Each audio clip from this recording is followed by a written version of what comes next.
எம்ஜிஆரை துணிச்சலாக பெயர் சொல்லி அழைத்த ஒரே நடிகை. மறைந்த புரட்சித் தலைவர் எம்ஜிஆர் ஒரு கொடைவள்ளல்னு பலருக்கும் தெரியும்.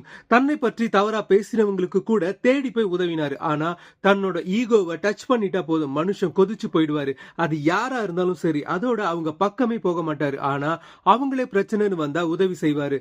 அப்படிப்பட்ட அவரையே ஒரே ஒரு நடிகை மட்டும் மிஸ்டர் ராமச்சந்திரன் பேர் சொல்லி தான் கூப்பிடுவாங்களாம். அது வேற யாரும் இல்ல மக்களே, நடிகை பானுமதி தான். எம்ஜிஆரை விட 8 வயசு சின்ன பொண்ணா இருந்தாலும் துணிச்சலா அவரை மிஸ்டர் ராமச்சந்திரன் தான் கூப்பிடுவாங்களாம். இவங்க ஜோடியா சேர்ந்து நாடோடி மன்னன், அலிபாபாவும் 40 திருடர்களும், கலையரசி, மலைக்கள்ளன், ராணி சம்யுக்தா, ராஜா தேசிங் உள்ளிட்ட பல படங்கள்ல நடிச்சாங்க. ரொம்ப போல்டான பானுமதி எம்ஜிஆரோட கைரேகையை பார்த்து ஜோசியம் சொல்லி இருக்காங்க.